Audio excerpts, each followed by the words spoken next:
really excited to be joined by John Gillie. How are you doing today, John? Excellent, Andy. Thank you for having me. Thank you for coming on with me. I was excited to talk with you. We're both in this entrepreneurial world, software world, and I appreciate you sharing your insights with us. So just to kick things off, where were you? What happened? Who were you surrounded with that inspired you to do what you do today? Oh, that's funny. I get that question a lot. And actually the idea came to me at Salesforce.com's headquarters in New York City a few years back. And I was in a meeting and someone in the meeting had a stack of truck paper magazines. And no knock on truck paper. They have a fine business model and been around forever. I noticed the magazines were like the catalog was like 3 to 4 months old, like 7 or 8 of them. And I said, what are you doing? He goes, well, I got to sell a truck and I got to buy a truck. And he goes, I'm not having any luck. I go, oh, really? And he goes, yeah. He goes, I'm going through all these. I go, those magazines are like 3 months old. Right. And I'm thinking to myself, dude, that business is in the cloud. Right. Yeah. So anyways, it really didn't hit me until I walked out. I'm walking down the street in New York City. I called my friend David, who was running, he was CEO of National Express at the time, about 40,000 units, right? So this is a guy who would know how to liquidate assets. And I said, geez, David, how do you liquidate your assets? Your used school buses or transit buses once they come off service. And he goes, well, let me tell you. And he gave me like 10 different answers.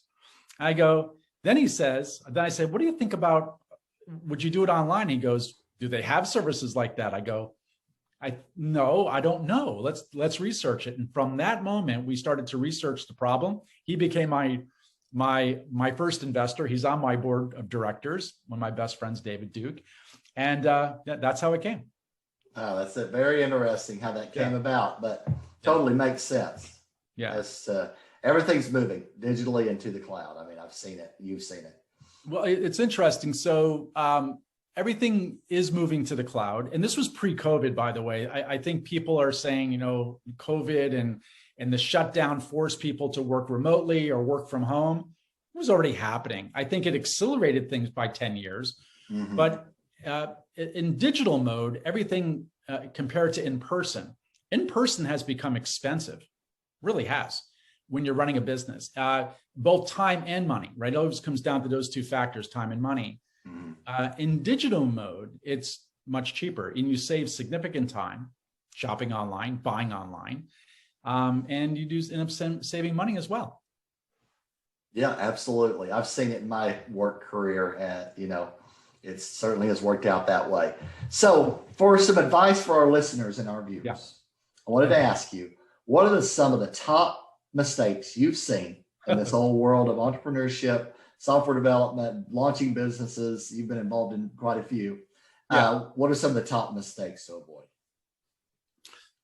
Top mistakes. I would say for me, always, it's always about the who first, right?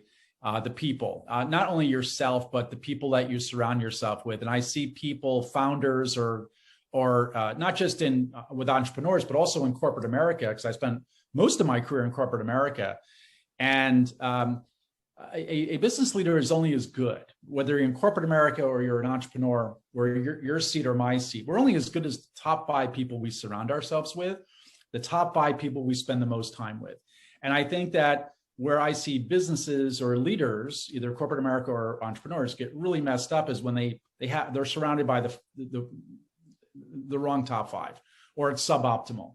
On the opposite, I see people thriving because our business thriving, not because of the leader, but because of the core team, the 5 people that this entrepreneur or leader has. Inner circle.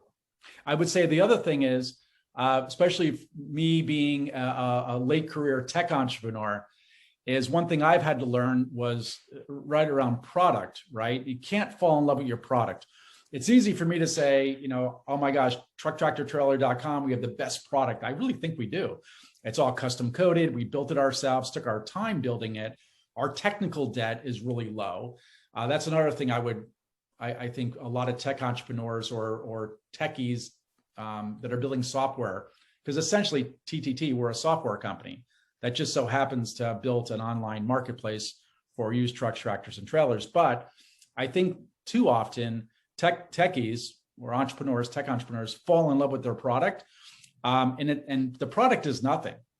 Product market fit and user experience is everything, right? So I think any advice I would give your following, your audience is to focus more on product market fit and user experience than just simply your product and what you think about it. Because what you think about your product doesn't matter.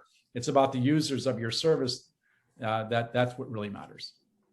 Absolutely. Great advice there. So on the flip side of that, what are some of the top success secrets that you've seen, that we could share with others?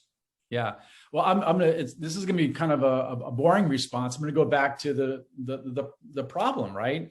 That business leaders get themselves into is picking the wrong top 5. I think especially from my success, and I think you and I talked earlier about, Peter Drucker, Dr. Drucker, and the Organization of the Future, which he wrote, I think, first started writing in the 60s and revamped in the 70s and 80s and early 90s, is about the top 5. It's first about the who. You got to get the who right as a business leader. If you get it wrong, forget it. You're dead, right?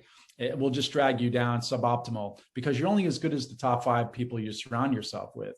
I think also another success criteria for a leader is making sure that you are doing what you love and can do great with people that you love, like the top 5 or your top 5's top 5. So it cascades out.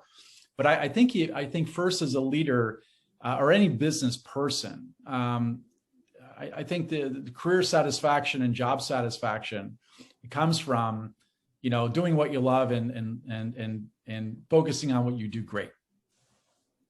Awesome. Yeah, I'd have to agree with that. Based on all the companies I've worked with, the leadership, group makes so much difference, and the attitude, the atmosphere, how well you do. So I totally agree with that. Yeah. Okay. So how can we support you? What are you working on? How can we support you? Well, I'm just getting to know you, right? And we talked a little bit about things you got going on offline, and I it's intriguing. I don't know yet, but there's something here, right?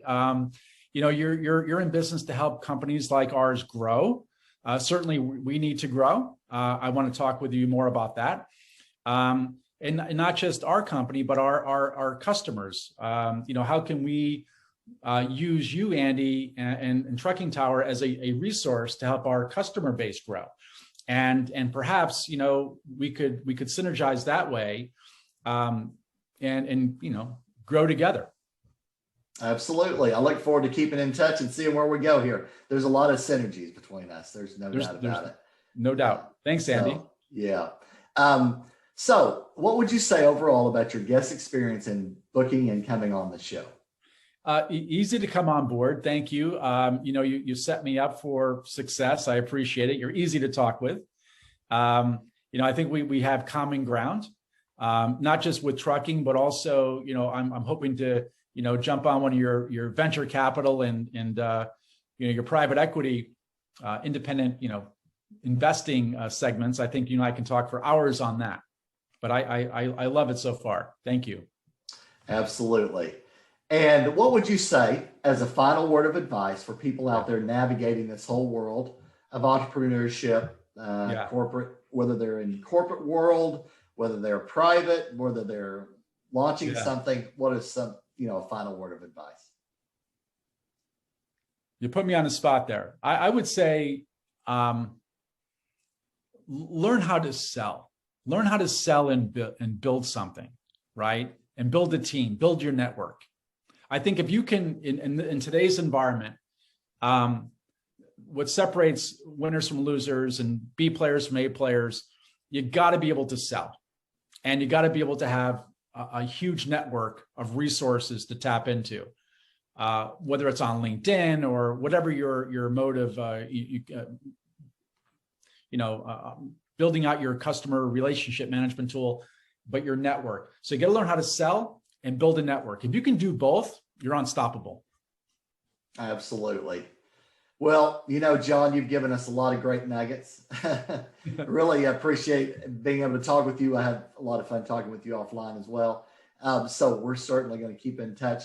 I want to thank you for coming on with me today. Certainly appreciate it. Thank you, Andy. I appreciate you. Thank you.